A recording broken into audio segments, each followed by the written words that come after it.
coup, nous, on est 3 membres de chez SOS Silbet. Donc SOS Silbet, c'est une junior association, c'est-à-dire que c'est une association qui a été créée par des jeunes de 11 à 20 ans et qui est pour uniquement des membres, donc tous entre 11 et 20 ans.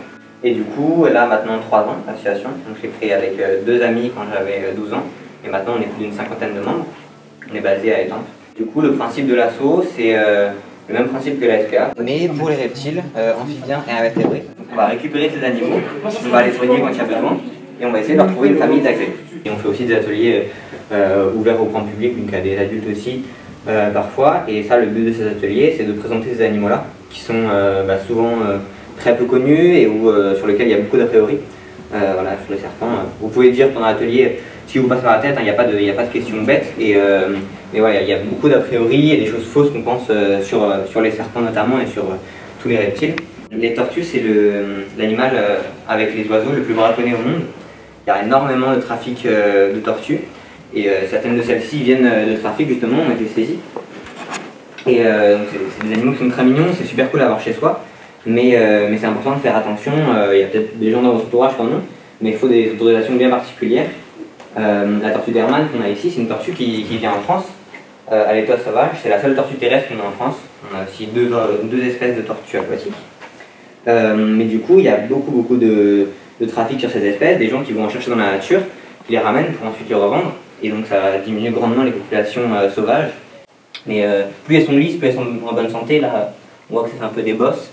C'est souvent signe d'une mauvaise alimentation. Et il y a des gens qui les maintiennent uniquement à l'intérieur, alors qu'ils ont besoin vraiment d'être à l'extérieur, d'avoir la lumière du soleil, d'hiberner l'hiver. Très souvent, les gens ont des chiens chez eux, et en fait, la plupart du temps, il n'y a pas de souci. Et en fait, un jour, le chien il va vouloir goûter à la tortue, comme un jouet, il va mâchouiller. En fait, il va se rendre compte que c'est plutôt agréable. Et donc, il va continuer à la mâchouiller encore et encore jusqu'à faire des trous. Donc, on peut voir ici différents trous dans ses carapaces.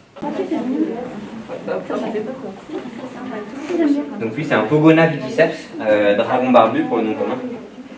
Donc il s'appelle dragon barbu parce que les mâles ils peuvent grossir leur gorge, qui va vraiment devenir énorme, et elle va être noire et ils vont faire des mouvements de tête, et ça c'est un signe de dominance. Donc ça c'est un varan des savanes, ça vit en Afrique. Donc on met pas la main dans la bouche, lui il est très calme, lui il est un peu plus gourmand, donc il peut goûter un peu à tout ce qui passe devant lui, sinon il est cool, hein, mais c'est vraiment de la gourmandise. Donc c'est une langue déjà qui est bifide. C'est la même langue que les serpents, donc ils vont la sortir assez régulièrement, et ça va leur servir pour sortir. En fait c'est une brûlure. On l'a récupéré chez le vétérinaire, lui. Il a été abandonné là-bas. Et donc il devait avoir une lampe chauffante trop forte. Et il a aussi un tapis chauffant trop fort. Donc il est brûlé ici sur le dos. Et sur le ventre, là, toute la face ventrale. Donc il était sûrement dans ses excréments. Il devait macérer dans des conditions ignobles en fait. En fait, pour les nourrir, etc. Parce que c'est... Financièrement, ça va être un budget. Ouais, c'est un budget. Donc, au tout départ de l'association, c'était à nos frais. Maintenant, on arrive à être autonome. On a quand même des dons. Et puis, on a une subvention de la mairie d'Étampes chaque année maintenant. Et puis, on a gagné des prix de l'Essonne, la CAF aussi, qui nous ont permis de... Ouais, il mue. Donc justement avec ces mues, ça va lui permettre de récupérer de sa brûlure. Donc là c'est plus douloureux, hein, c'est soigné. Il y a encore la trace, et la trace elle va partir au fur et à mesure. Donc là on a un iguane vert, qui s'appelle Skull. Les iguanes ça va être très arboricole du coup. Les mâles c'est vraiment, chez les iguanes, c'est super imposant, c'est très territorial, un peu comme les dragons barbus. Ah, c'est musclé. Je vais essayer de le faire se balader au sol. Hein, Ouais, s'il veut descendre. On lui a coupé les griffes il y a pas longtemps, donc ça griffe un peu moins, mais quand même. Ouais, oui, non. Ah, c'est sacré truc. Ah, la trace de griffe. Ouais. Bon, c'est rien. Ah oui, c'est rien, mais... Il l'a ramené chez le vétérinaire pour juste le soigner à l'origine, et en fait il n'est jamais revenu le chercher pour pas payer les frais de soins. Mais il était en très mauvaise santé. Vas-y. Tout le monde. Pantherophis gutatus, couleuvre des bleus, et ça vit aux États-Unis. doit être à plus d'une cinquantaine d'ateliers en école, dont par des maternelles, etc. Il n'y a jamais eu de morsure. La langue des serpents, elle est bifide, elle se sépare en deux parties. Vous voyez que ça part comme ça, en V, et donc ça lui permet de sentir. En fait, dans la bouche, les serpents, ils vont avoir ce qui s'appelle l'organe de Jacobson, et qui va leur permettre de reconnaître les odeurs. C'est beaucoup plus précis que notre nez. Et, tu vois, c'est pas gluant comme on pourrait le penser, hein, c'est tout lisse. Alors là, c'est un peu froid parce qu'elles sont sorties de leur terrarium, mais sinon, c'est chaud quand elles sont dans un endroit chaud avant. Ça fait un peu comme dans des branches d'arbres. Ouais, Il y a des serpents qui sont venimeux, mais là, aucun des serpents qu'on a aujourd'hui sont venimeux. Il a les yeux rouges. Oh mais il est trop mignon. Et les pitons royaux, ils vont se mettre en boule comme ça, mettre leur tête au milieu et se protéger. là c'est pareil, comme sa tête. Non, il n'y a rien, il va rien. Il se sent juste, il va regarder, mais il reconnaît très bien, il sait que t'es pas la nourriture, il n'y a pas de souci. Justement, ça s'appelle des fossettes thermosensibles. Donc ça, les autres, les couleurs qu'on a vues avant, elles n'en avaient pas. Et donc c'est des petits trous, vous pouvez les voir au-dessus de la bouche, il y a des petits trous. Et donc ça va lui permettre de voir son monde en chaleur, et donc il va voir les différentes zones de chaleur, un peu comme une caméra thermique. Donc ça c'est très pratique parce qu'à travers la terre, ils peuvent voir des prédateurs ou des proies qu'ils peuvent manger.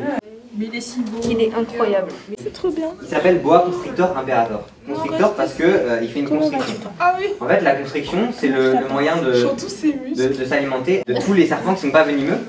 Ils vont mordre la proie et ensuite ils vont s'enrouler autour pour l'étouffer. Et ça, ils font tous, hein, les pitons qu'on a vu avant, les couleuvres la plupart du temps. C'est des animaux super musclés. J'ai senti.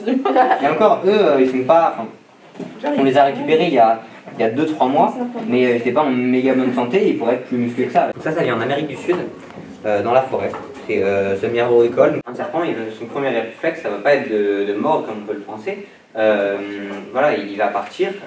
Par contre, si vous le bloquez, si vous l'attrapez, si vous l'embêtez, là il peut mordre. Mais même pour les serpents venimeux, en fait, la plupart du temps, ça va être des morsures qu'on appelle sèches. C'est des morsures où il ne va pas injecter le venin, parce que ça, il le réserve à ses proies. Et où du coup, il va juste mordre et relâcher, sans relâcher de venin. Et là, 80% du temps, c'est ce que font les serpents venimeux. Donc le risque est vraiment moindre, il faut y aller, il faut les embêter, parce que voilà, c'est pas leur kiff de mordre des gens. Eux, ce qu'ils veulent, c'est rester tranquille, donc ils vont partir en fait rapidement. Toi, qu'est-ce qui t'a donné envie d'aller à cet atelier? J'ai voulu y aller parce que c'était des reptiles et de base j'aime pas trop ce genre d'animaux. Enfin, je me suis dit pourquoi pas y aller. Et du coup, comme mon ami m'en a parlé et tout, je me suis dit ça a l'air génial et j'ai pris une inscription et je suis venue. J'ai toujours été fascinée depuis que je suis toute petite. Je suis fascinée par les reptiles, les serpents et tout. C'est incroyable. C'était super. Découvrir, voir, toucher. De découvrir aussi l'association. C'est important de recueillir les animaux abandonnés et de prendre soin d'eux. Ah, ils sont incroyables. Vraiment, j'ai beaucoup aimé faire l'atelier, découvrir de nouveaux animaux, les toucher, les manipuler, parce que comme sur les serpents, il y avait beaucoup d'idées reçues et ça m'a permis de changer certaines choses en fait de mon point de vue à moi. Après aussi les tortues, je les ai vraiment trouvées adorables. C'était génial, c'était vraiment incroyable. C'était magique. C'était magique, c'était trop bien.